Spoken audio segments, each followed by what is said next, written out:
My guest today is Sam Cooper, investigative journalist and publisher of The Bureau. We discuss Canada's foreign interference inquiry, what the Trudeau government knew about China's interference in our last two federal elections, and what they claim they didn't, and the widening gap between Canada and its allies. Once again, Sam's expertise on this subject sheds light on an issue that has many Canadians questioning the future of our country. The insight Sam provides in this episode is both revealing and deeply troubling. Stay tuned.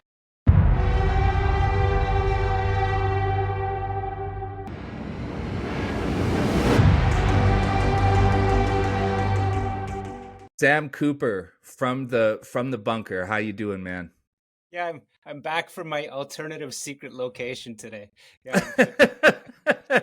So, man, it seems like we're talking. I think I said this last time, but it really seems like we're talking every couple of weeks now. And there's just so much happening. And of course, recently here in Canada, we have had our foreign interference inquiry, or at least the first leg of it.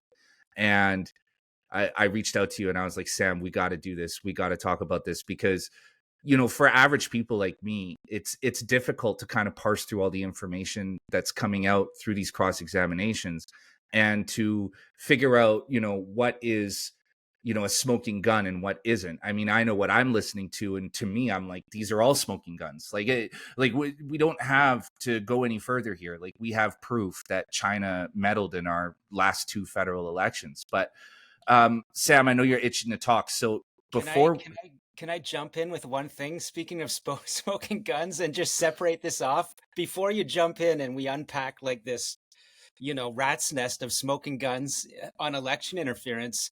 The Bureau reported this morning, the House Select Committee on CCP Activities, that's a congressional bipartisan panel in Washington, came out with their report, which pointed to conclusive evidence that Beijing, specifically the regime of Xi Jinping, is funding intentionally, the U.S., this committee says, fentanyl trafficking around the world. And we heard the former U.S. Attorney General William Barr say, as I've reported in my book, Willful Blindness, it's been suspected in U.S. law enforcement for a long time that the Chinese Communist Party has ulterior motives for turning a blind eye to fentanyl that's devastating. You know, Vancouver, 100,000 and more killed in the United States last year. So we heard this morning for the first time, I've done so many interviews, you know, is China complicit or even directing? And I'm saying now evidence came out in Washington that says at the highest level, Beijing is subsidizing the global fentanyl trade. We heard that elite Chinese communist officials are involved directly in money laundering. So I'll stop there. But that, speaking of smoking guns, that to me is the biggest smoking gun in the world, because people are dying, and intentionally, we're hearing that Beijing wants this to happen in Western nations. So that's it. We're going to get there, because that's a big one. And I actually read your report this morning with my morning coffee. And once again, I was like, the world is over. It's over. So, so let's start with the inquiry. You know, we have a lot of American listeners. And, you know, what's funny about this is this might be the first time in my life where, you know, I have Americans reaching out to me like, hey, can you fill me in on this? Like, this is the first time where anybody outside of Canada, and even people in Canada, care about what's happening with Canadian politics. So can you just give a brief overview of the inquiry, why it's happening, and what they're looking into? Sure. In November 2022, when I was with Global News, started to break stories that I had been working on for over half a year. I had accessed views into classified documents. I had accessed deep interviews with classified Canadian intelligence community sources, pointing to allegations that China had deeply interfered in the 2019 and 2021 federal elections. They had clandestinely, out of Beijing's mission in Toronto, funded and supported certain pro-Beijing federal election candidates, specifically in 2019.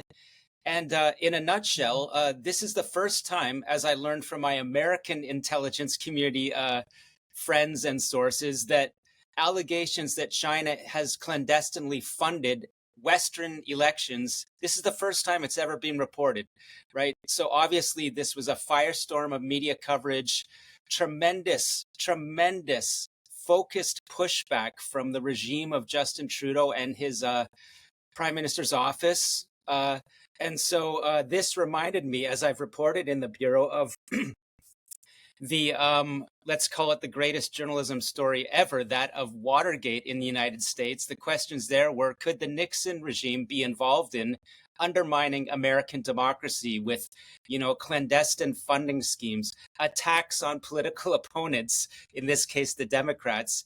And so I've reported, and we'll get into the hearings. This is what led to the hearings.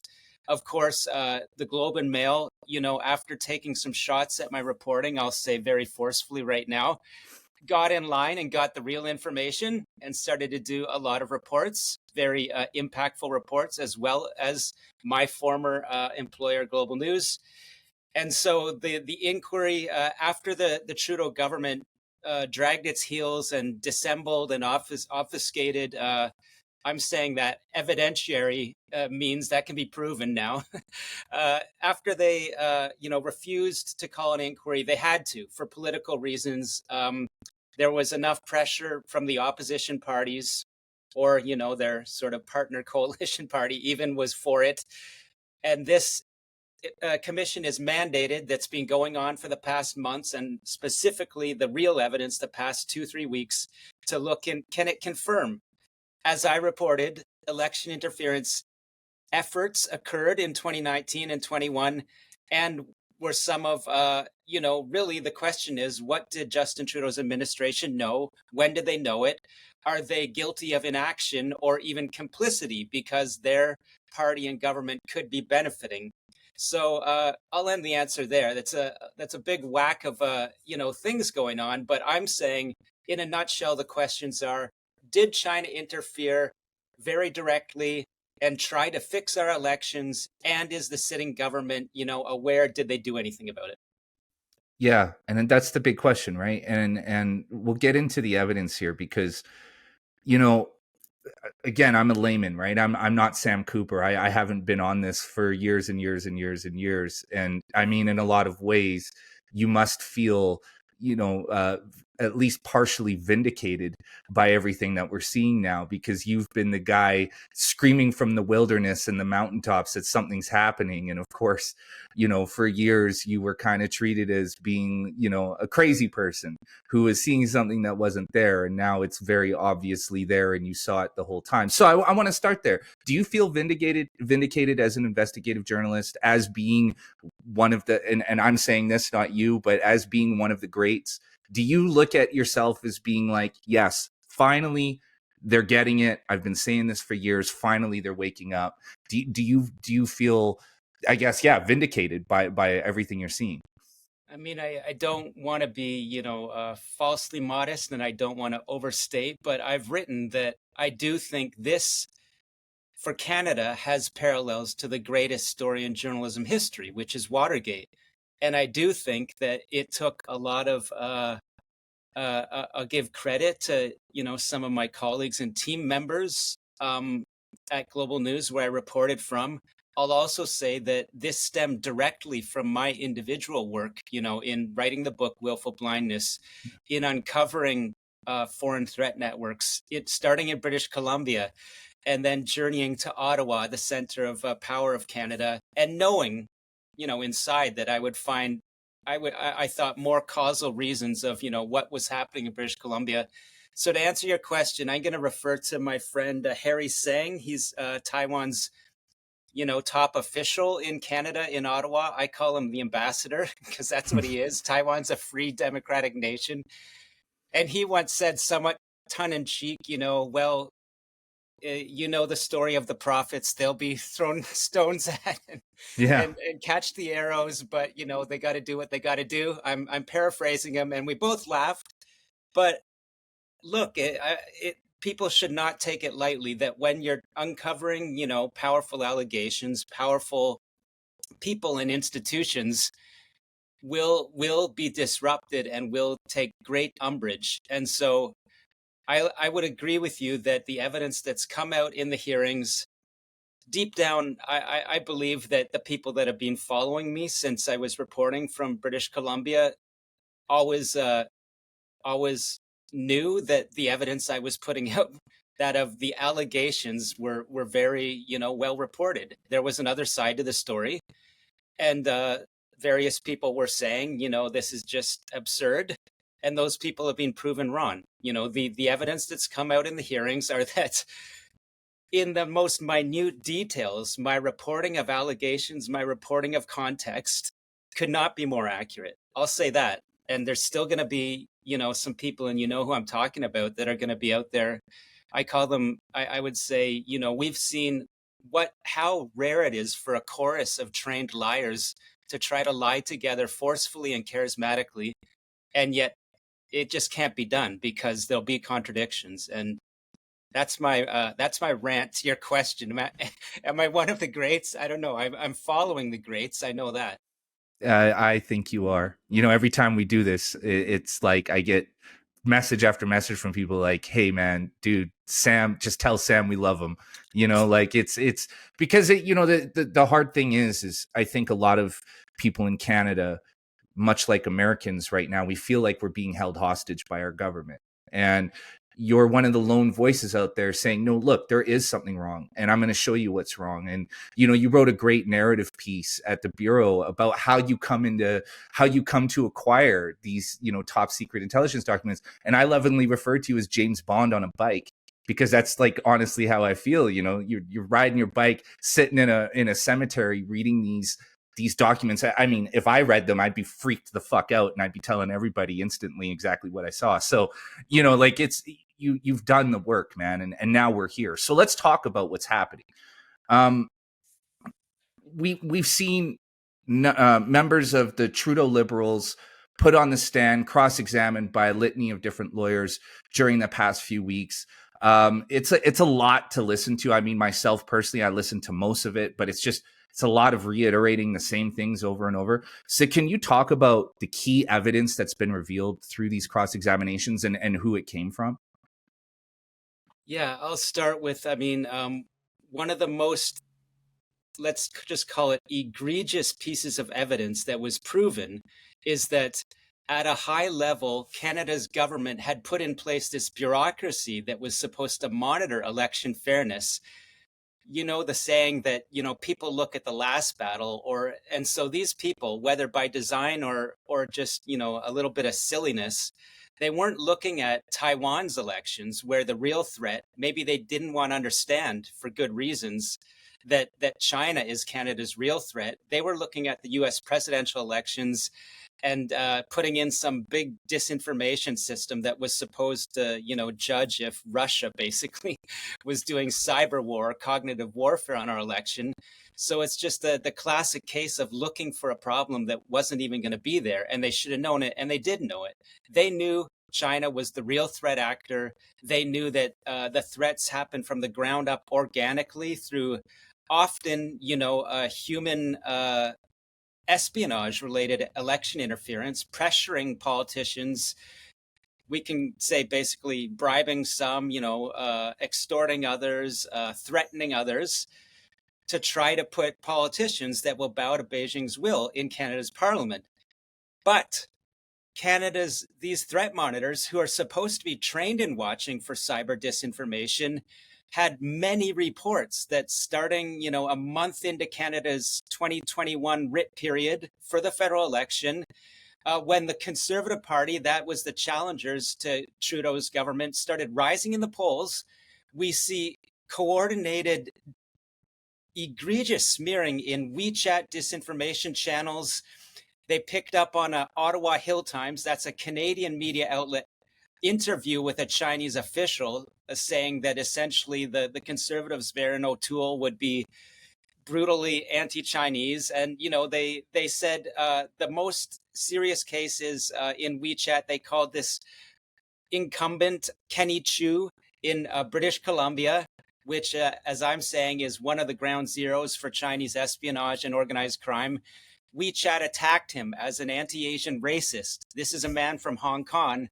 They attacked him because he had suggested, he had the temerity tongue-in-cheek temerity to suggest Canada have like a US government-like or an Australian government-like foreign agent registry, right? So China wasn't having that. They torched Kenny Chiu, they torched the leader, Aaron O'Toole, calling him a Trump-like anti-Chinese racist, and just all kinds of crazy stuff. And here's the point. Canada's government knew this was happening. It's documented. They knew it was organized by China. They knew where it started. WeChat accounts in Toronto, who, by the way, I'm going to say right here without getting too far into the weeds, if people with my knowledge poke around, can connect directly, I believe, to the people that supported the Trudeau Liberals on the other hand. And I'm talking about Chinese organized crime individuals running websites and WeChat accounts. And so the point here is that Kenny Chiu testified, now I know, I've seen the evidence that you, Government of Canada, have all these reports saying I was being attacked, and you didn't, not only did you not tell the public, not only did you not tell the Chinese community, hey, there's big disinformation attacking the Conservative Party, you didn't even tell Kenny Chiu. You didn't tell Aaron O'Toole. So these are Canadians that have stepped up, to be elected representatives of the citizens. They're not being told that they're subject of a foreign state-sponsored disinformation attack. Kenny Chiu's quote was, "It was like they were watching me drown and did nothing." So that's point one. I'll cut it off. I know you got lots of questions, but for me, the other side of that is, on the other hand, Prime Minister Trudeau's administration has been, denying the reports that I started, that they've been briefed repeatedly since 2017 that China's interfering in elections, and indeed China favors the Liberal Party. They're denying, any granular knowledge of these briefings, but I believe the evidence came out that they knew very well, they knew early, and there's a very key riding in Toronto that Justin Trudeau was repeatedly briefed on, China's direct intervention for his Liberal candidate. And it's a lot of details, but Trudeau was told before the 2019 election, and we heard him testify. He said, I couldn't trust the intelligence enough to intervene in the nomination of my Liberal candidate. And so that's a lot of talking from me. I think there's an even bigger story, and that involves what looks like potential pressure on CSIS's director. So this is the equivalent of the CIA.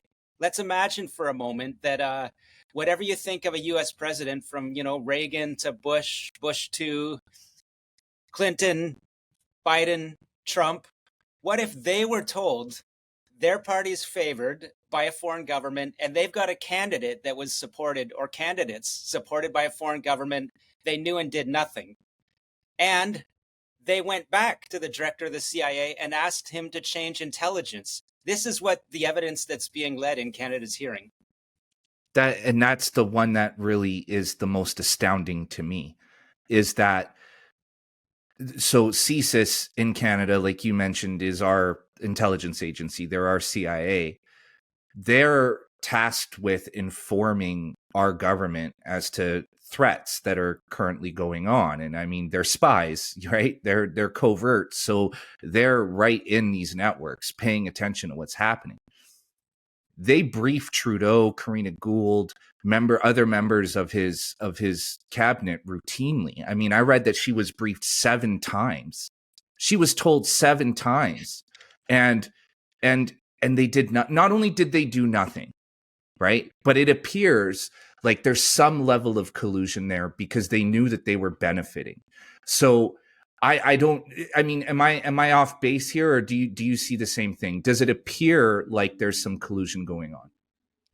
Yeah, one of our great columnists at the National Post, essentially after the hearings, wrote, the question here is Justin Trudeau dancing with the devil in the pale of the moonlight? And his takeaway was, based on Trudeau's testimony, based on the testimony of the minister you mentioned, who said there was no interference in 2019 and 21. Another lawyer took her to a document that said PRC election interference in 2019 and 21, 7 briefings, right? How can you not see interference? So yes, I believe the evidence that came out, even though it was just like so sanitized based on what I know, so redacted, the mountain of repetitive evidence is saying that, yes, the Liberal Party knew they were favored, they knew their opposition was attacked, and they did essentially nothing. That I believe that's proven. But if people want to step away and look at it objectively, in the very last week of hearing, we heard that CSIS warned Trudeau and his administration repeatedly. Canada faces an existential threat if foreign interference isn't taken seriously. Canada is lagging its allies, the Five Eyes, United States, UK, Australia, New Zealand, in complete inaction, basically. Other countries will publicly out certain agents, and Canada won't. Other countries have laws. Canada won't. Why would that be? Oh, could it perhaps be because China is attacking those that want to raise laws, and it's supporting those that won't put laws in place? So I'm spelling out the evidence a little bit, but my answer is yes. There's certainly willful blindness, uh, possibly collusion, and as the columnist at the National Post that I'm citing says, he cited one of his senior government sources that told him, I'm paraphrasing the report, Justin Trudeau's Liberals can be seen as co-conspirators in Beijing's interference in elections because they didn't do anything about the intelligence warnings.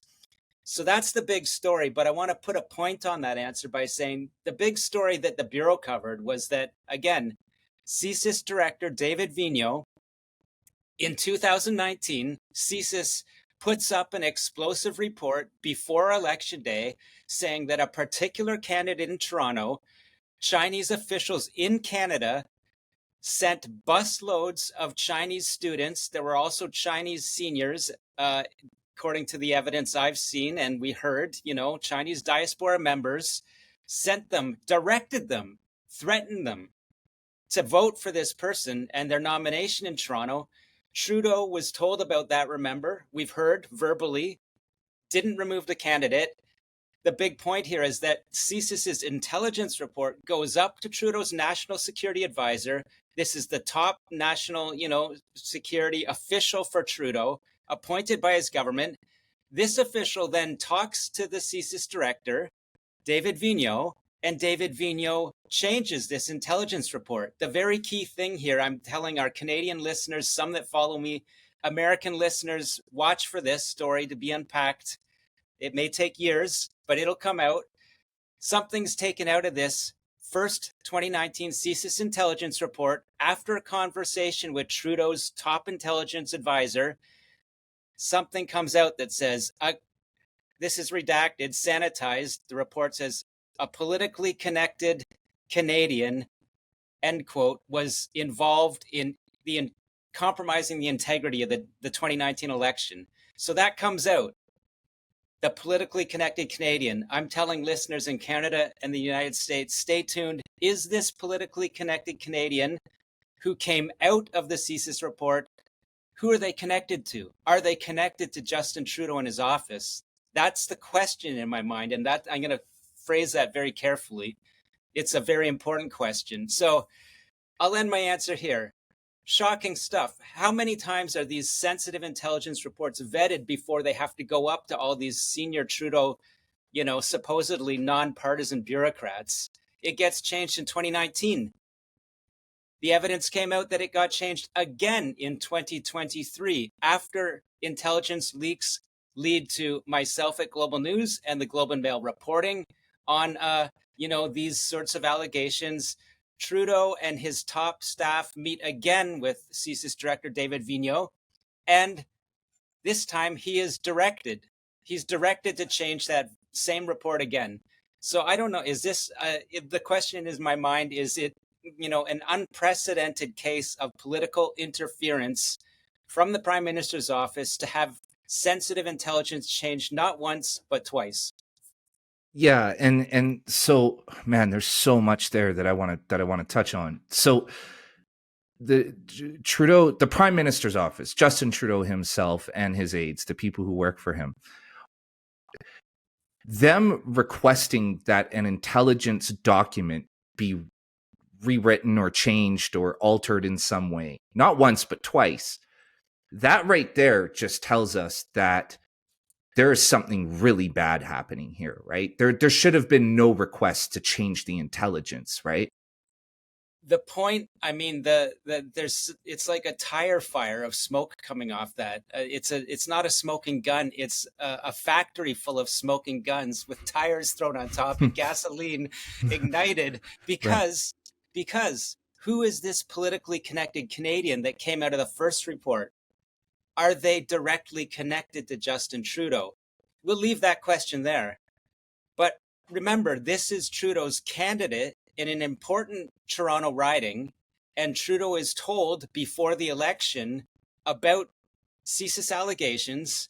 In his testimony, he says, even if it's well grounded suspicions, it wasn't enough to remove this candidate.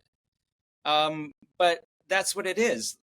I'm looking at it from an objective distance and saying, if it's your candidate involved and intelligence is changed after a conversation with your national security advisor,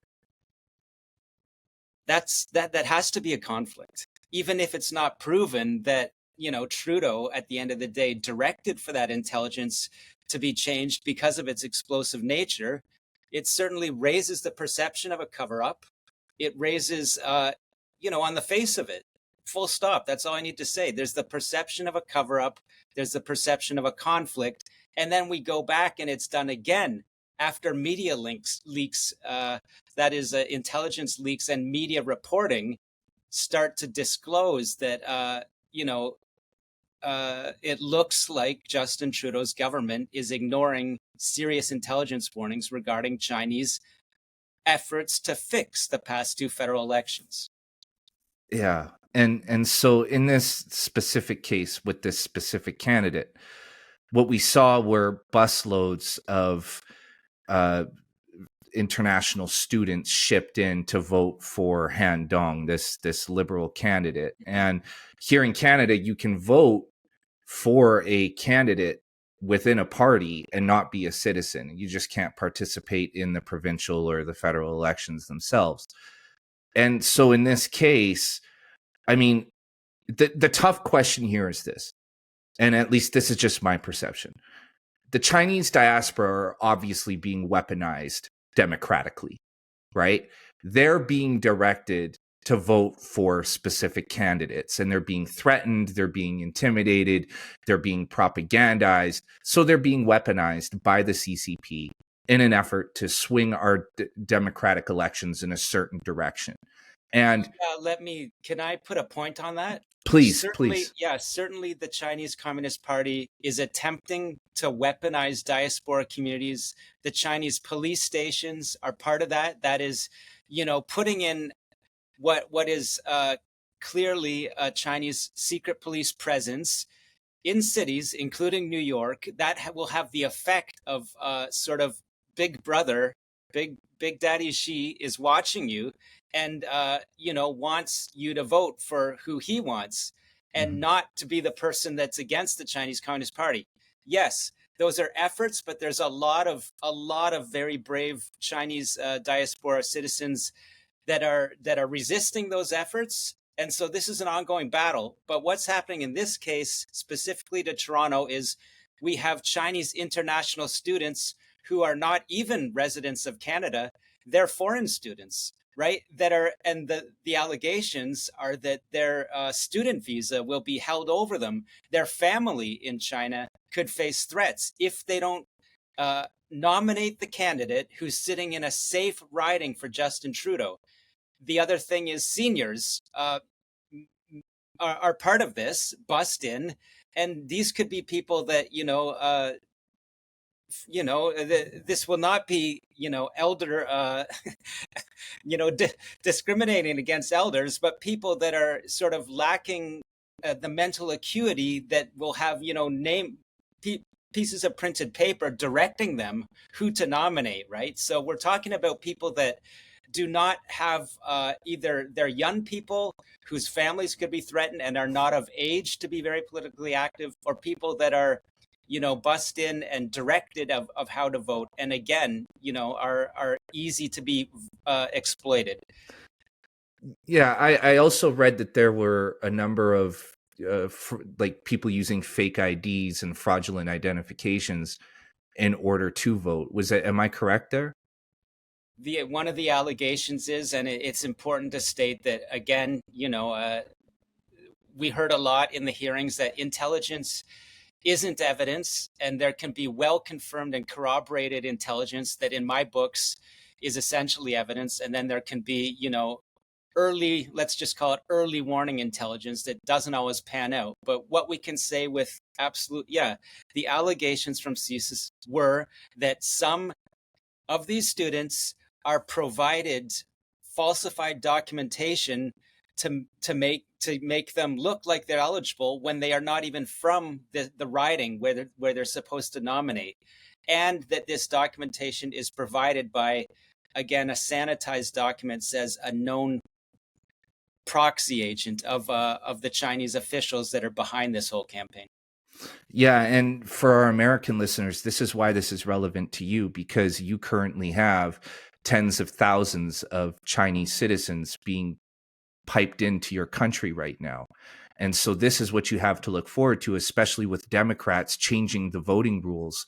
This is what you have to look forward to in your future state and federal elections. There's a reason why they're doing what they're doing. Sam, do you have something to add to that?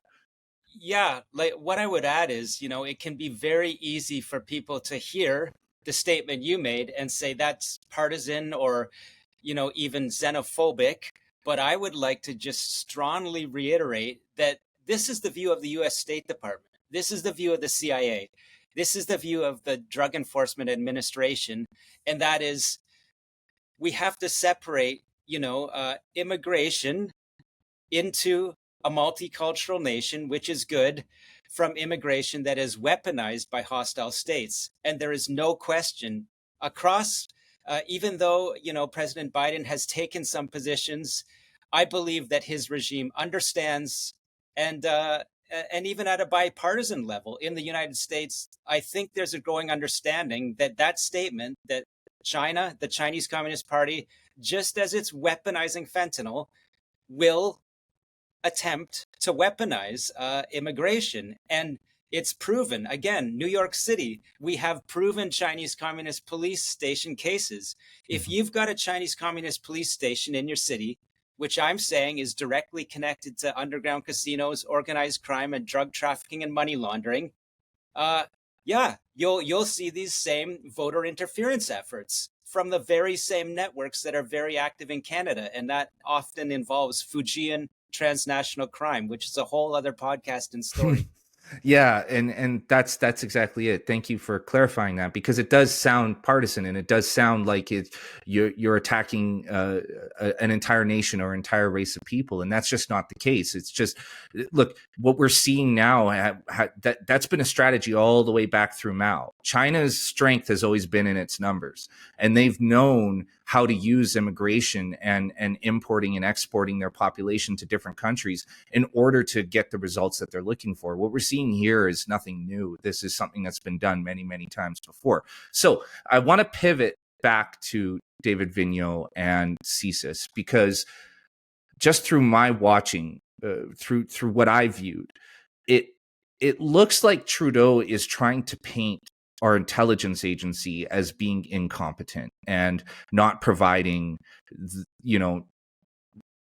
believable or trustworthy information.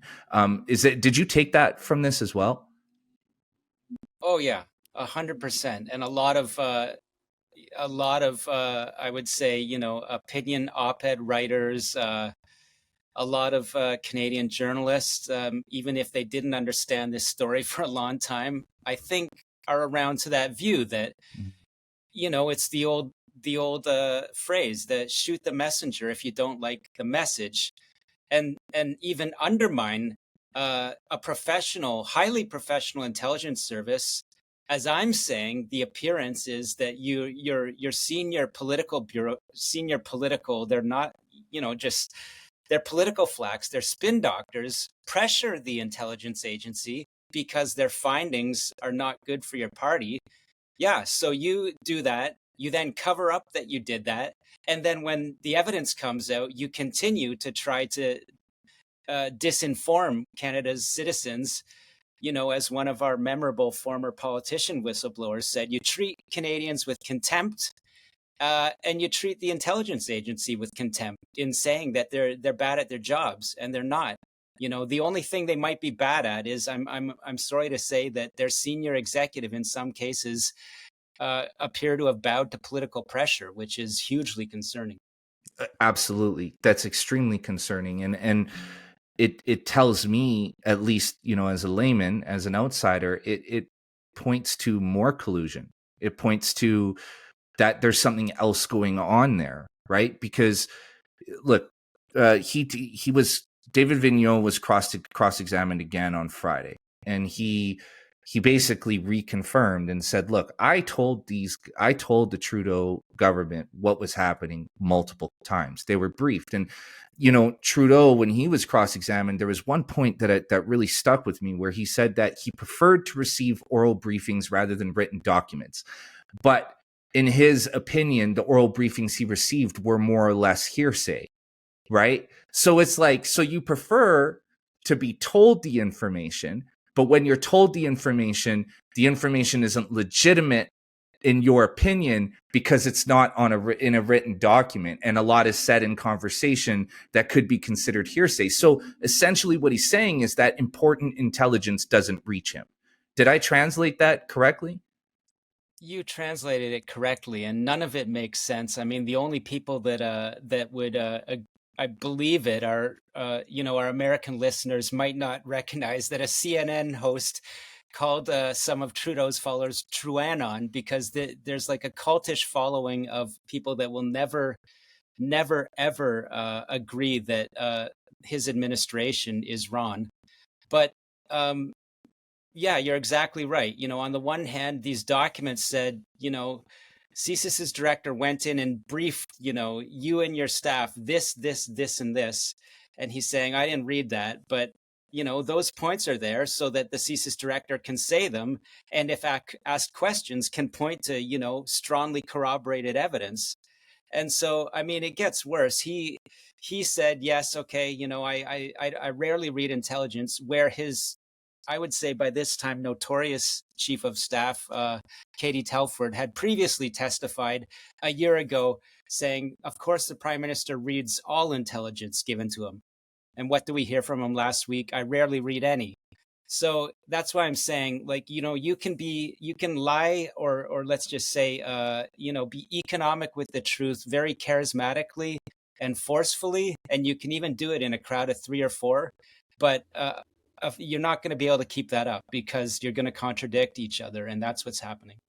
Yeah, and it seems like the commissioner in this case, I mean, you can correct me if I'm wrong. Look, she's French Canadian. Everybody knows that the Trudeau name is held in high regard amongst Quebecers, French Canadians, and she seems very, very happy to just kind of let the theatrics play out. I haven't seen her get in the middle of anything or ask for somebody to elaborate. It just seems like she's there kind of as a ringleader, as a circus master to lead the theater along. Am I right there? I'm gonna differ with you a little bit on that one, because I was extremely skeptical going into these hearings. You read my report of certain documents that I had, and I said, there, I don't see them on, the docket for the commissioner. So how are they going to get to the bottom of it? But once the past few weeks of hearings started, I recognized that in a sanitized form or through interviews, they did gather much of the important information that I'm aware of. I'm saying some very important names have been redacted, like who is this politically connected Canadian that Trudeau's administration, apparently got CSIS to, scrub out of a report. So I'm going to reserve judgment on that one. But I'll tell you this, I was impressed with the understanding of the commission lawyers. I'll just give you an example. We're talking about the Chinese Communist Party's efforts to control diaspora communities. And in fact, as a reporter, I remember a very concerted pressure campaign to change one of my stories that indicated this level of efforts to control the diaspora. And these commissioned lawyers and even David Vigneault agreed that there's no doubt the Chinese Communist Party, in a strange and racist way, asserts that it should have control over any ethnic Chinese in the world. And that's not an exaggeration. They're trying to extend their regime's control into our cities to, a majority of people, certainly, that have been here for a while, want to be here for democracy. They don't want the thuggish hands of these fentanyl trafficking, facilitating CCP police station running thugs in our countries. And yet their families back in China face direct threats. And we heard the commission lawyers understood this point. They understand that this racist sort of ethno-nationalist method of trying to control is simply to control the elite of the Chinese regime. It's regime protection. This is what's behind the interference in our elections. So we've heard that in the commission, and that to me is a mark on their side that they're getting away from this Canadian political correctness that we would refuse to, see that. And I'll add that they're getting away from Justin Trudeau's Chinese Communist Party aligned messaging that looking at this is anti-Asian, right? So I'll call that a win. And I'll tell you this, I'm hearing that, of course, we're getting very sanitized documents. We're not hearing some names that we should hear. We're not hearing, is Trudeau directly connected to this guy that was interfering in this important Toronto riding and what happened there? But I'm hearing that the commission lawyers have boxes of documents and they know the truth. So I'm going to, or rather, they know what CSIS believes is true at a deep level and a broad level. So I'm going to reserve judgment whether it's theater or not, but I'm seeing, I would say, little glimmers of hope that we're getting more truth, we're getting more transparency than we have ever before in Canada on this issue. Amazing. Okay. And so one point I do want to touch on too, because this is another interesting aspect of all this. As an investigative journalist, you read a lot of documents. It takes a long time to go through them and find the key information you're looking for. Sometimes things jump out at you that you weren't expecting to be there. That leads you on a whole other path. It's a long time, like, I explain this to people quite often because people mistake me for being a journalist. I'm like, look, when I write, I sit down and it's over in 4 hours. It goes to Substack, it's published, it's gone. When Sam is working on something, you're 4 months, a year of work, of sitting there just for that one piece that you're reading on Substack. You and I are totally different breeds, brother. You're a prize dog. I'm just a stray dog running around in the streets. But the point is this, or where I'm going is this, is during the inquiry, the Trudeau government were releasing more documents that they were required to release. And they were required to release them weeks in advance. However, they were releasing them at like 1 o'clock in the morning, midway through the inquiry. Can you talk to that, why they did that, what those documents were? Well, I mean, the answer of the government would be that, the attorney general has a bunch of lawyers sitting there, memorably, sometimes when Trudeau was asked a question, the lawyer would jump up and say, I don't think you can answer that. And so Canada, more so than the United States or Britain, the United Kingdom, Australia, probably France and Germany, certainly Taiwan, Canada has a secrecy culture around documents. And so there's a lot of arguments the government and people that, are supportive of this particular administration would put forward that these documents can't be, revealed without serious vetting. And, there are arguments to support that. But I think, myself and others would say that, yeah, there could be concerted efforts to delay release of certain documents until an hour before someone is supposed to be examined or a few hours. And that is what happened. That's why CSIS director David Vigneault was recalled, because a document that came out, this was probably one of the most explosive. It's literally titled Briefing to the Prime Minister's Office on Foreign Interference, February 2023. And it lists all these allegations, at least the ones that we can read, directly confirming a lot of the elements of my reporting personally, such as, a clandestine transfer, at least on one occasion, of 250,000 from Chinese officials into uh, a network that included, some candidates supported by Beijing, happened in 2019. The government had all along been, denying that they knew that this information, or they only knew it at a certain point after media reports. And so this report showed that whether it was before or after media reports, the government, first of all, these allegations, or the reporting of them, is true. They're accurate. The government knows it. And again, I'm saying that this document, which David Vigneault had to be recalled on, shows all these stunning bullet points. Like, he was prepared to tell the government that uh, without any laws, again, Canada is wide open to interference because it's high reward, low risk. Canada faces an existential threat if this isn't taken seriously. And so Vigneault had to be called back to say that while I might not have said, exact word A, B, and C, I did say these things, repeatedly, both to the prime minister personally and his government at a high level for years. So I would say that for people who are looking for Vigneault to fall on the sword, and say that, and to lie and say, no, I didn't brief the prime minister, he doesn't know about this. He kind of like glanced the sword off himself and glanced the sword off the prime minister, while, not perjuring himself, because he said, I can't remember exactly what I said, but all of this information you're reading in this document for the prime minister and his office is accurate and has been briefed one time or another. Yeah, that's okay. So that's where I was going with this, because there was the expectation, it seemed, from the prime minister, from Justin Trudeau, that the CSIS director would fall on the sword and take the heat for this. And it seems like he's pushing back in some ways and saying, no, I told you, I told you guys multiple times what was going on. So are we seeing a growing rift between the Trudeau Liberals and our intelligence agency? I would say that, I'm going to be careful here because this gets to my reporting and the source of my reporting. But clearly, the evidence in the hearing and the thrust of my reporting has been that there is a deep concern in Canada's intelligence community that since 2017 at least, Trudeau's administration has been deeply and repeatedly warned on China's growing and intensifying interference in our elections.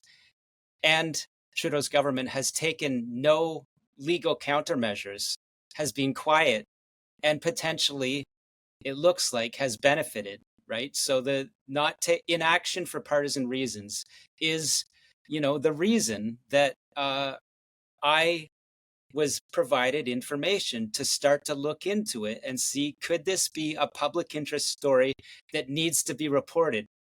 As I'm arguing, could this be, Canada's Watergate type story? And so I believe that that is what has come out in the hearings, that was a real and important story to report. And there's no ruling on it. We're going to have a ruling, from Judge Commissioner Hogue. She, at the very least, she's going to say, how is she satisfied interference occurred? Is she satisfied that certain, elite officials in Canada's Trudeau government were warned? And so then we'll get, a judge from Quebec, pronouncing on it. And I know either way it goes, some people will say it's a judge from Quebec, that worked in law firms, associated to industrialists that back Trudeau and his father, et cetera, et cetera. And I think those are fair questions. They're fair things to look at. At the same time, I want to be, again, very fair to the commissioner that a lot of information has come out that at some points I doubted that it would. So in the event that the judge comes back and rules that there was interference and there was knowledge of interference, where do we go from there? So we've got an initial report coming up May 3rd, in which the commissioner will find on those things. And, I would I'll just say that, it'll be interesting. I think what with the evidence that came out, I cannot see that at the end of the day, Canada will not get recommendations for changes to, the laws for RCMP and CSIS, a new registry and all kinds of tools that could make Canada, bring it up to speed with our Western allies. Because again, it's been proven that we're lagging. And I would say the evidence is probably for intentional reasons we're lagging the United States, because China wants to divide Canada from the United States. And this sitting government benefited from that. So I don't think I'm not expecting Commissioner Hogue to come out with that level of analysis and finding, but she'll come out and she'll say something, and then we'll have the second phase, which will look at, very specific cases. We had an MP that was targeted by Chinese intelligence, the Ministry of State Security in Canada, his family targeted. MP Michael Chan and the government told him nothing. Again, we had, reports of what's called an intrusive national security warrant on a politically connected Canadian that allegedly wasn't acted on for a long time. So the second phase of the inquiry will look at those, I believe, very specific cases. Is the government either, turning a blind eye to politically connected Canadians in some cases, and not helping politically connected Canadians that it dislikes because they're in the opposition. Right. Yeah. And so I guess final question, just to wrap this up. We saw Trudeau attempt to place blame on our intelligence agency for a lack of information, even though they've confirmed that they were briefed on multiple occasions. The information was there; it was handed over to them, and that's the part that concerns me most, is the way that this affects our relationships with our allies, because the world can see this, right? This isn't closed circuit television in Canada only, right? Yeah. The world is watching this, and I think that there are more people watching than we know, because this is such a gigantic international nuclear bomb that's waiting to go off, especially in the United States, with the current flow of Chinese illegal immigrants that are coming in through the southern border. They're very interested in this. So with all of the theatrics and the dramatics that we saw happen within the inquiry, in terms of the Trudeau Liberals claiming they were given no information or the information was incorrect, and the intelligence agency saying, look, we told you guys this was happening for years, how does this impact our relationships with our allies, specifically the United States? Yeah, we've talked a little bit about this before. I believe, because I'm told, the United States already has, in a diplomatic way, shown their distrust of this current administration. We can see the divisions between Canada and the United States on, Israel, Iran, Hamas, Palestine. We can see the divisions with regards to, how Canada would pursue or continue to pursue deeper trade with China if it, if it could find a way to get away with it. They would, while the United States is now openly saying we have to take strong trade actions against China, who is intentionally sending fentanyl in to kill our people, right? So Ottawa and Washington have been going in diametrically opposed directions since Trudeau's been in office. And these hearings are only confirming, I believe, what the U.S. State Department and, the CIA and others know very well, that there's a big threat of a compromise in Ottawa exposed to Chinese interference agents. And Canada, whether it's on, fentanyl or Chinese threat networks, Canada is to be distanced from trusted allies like Australia, United Kingdom. We've got, a circle of power, the US, Australia. New Zealand is probably even stronger than Canada at this point. Yeah. And Canada is just being leveraged as, a subjugated Chinese province is what Beijing's goal is. And I think that in Washington, they've got a concern that Beijing is getting pretty close to its objective.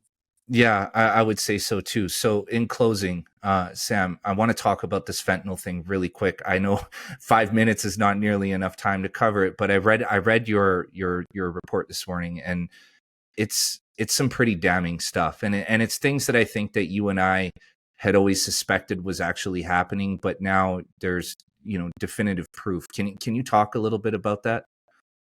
Yeah, so I've written about this in my book and in reports that Western law enforcement and intelligence knew that you cannot have the amount of fentanyl coming out of Chinese factories without some level of complicity, right? It just made sense, and probably at a classified level, they know a lot more in terms of the senior Chinese Communist Party officials. I would hazard a guess, giving direction to triad leaders, uh, senior Chinese officials with direct relationships to triad leaders. But what came out today is that this House Select Committee on CCP impacts found at a high level China gives trading subsidies, value added tax receipts to companies that are trafficking illicit fentanyl. There's no, this is not about a precursor that there might be a question mark around.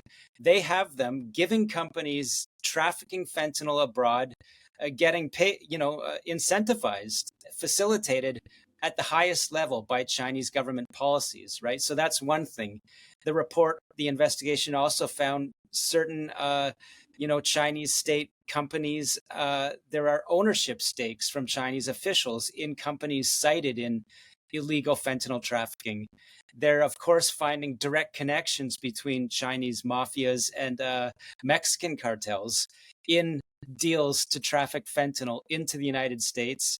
And importantly for me, because this is one of the themes that I've been hammering on, they say US law enforcement has evidence that senior Chinese Communist Party officials are directly involved in Chinese fentanyl money laundering networks.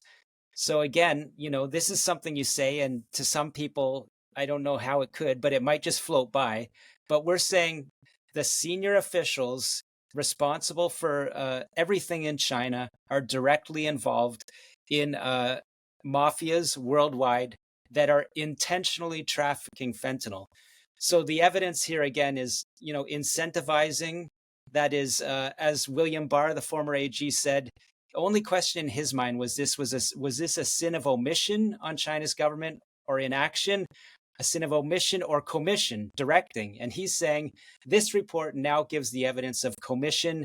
And furthermore, the people that testified said they strongly believe this is not just about corruption. It's not just about benefiting China's economy, not just about relationships between triads and Chinese communist officials.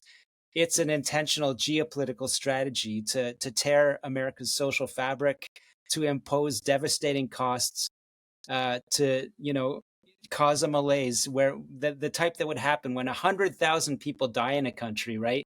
We heard memorably that this is like World War II level deaths, and Yeah. China's behind it. My God, Sam, fuck. I'm still. My mom when she listens to me. Yeah, sorry, Mrs. Cooper. I'm still waiting for. I want to see someday on the bureau breaking. Day at the beach, very relaxing. Nothing to report today. God, man, Sam, we're in so much trouble, man. It's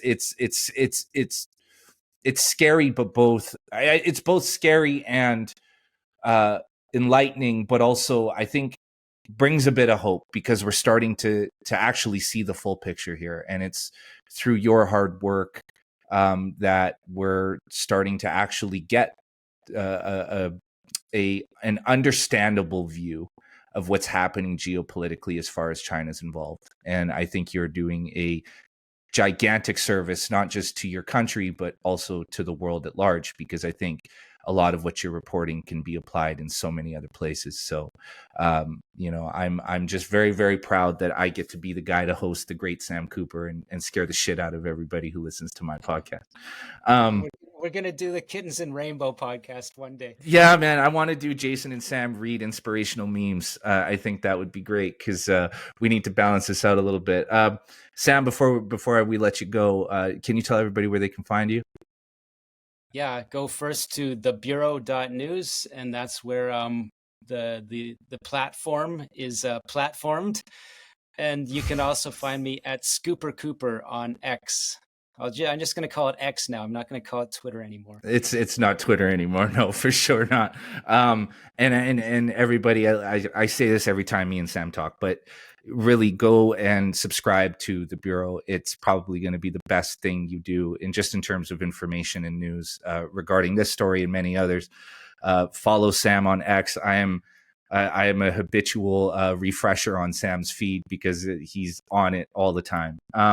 Sam, hang around for 10 seconds. But as always, man, I want to do this again as soon as Commissioner Hoag's report comes out. And I want to sit down with you and dissect it and just talk, whatever the results may be, and just talk about where we go from there. Because I think this story, man, is so important. I really believe this is the most important story in the history of our country. And you're all over it. So we'll talk again in a couple of weeks. Thanks, man. All right. Thanks.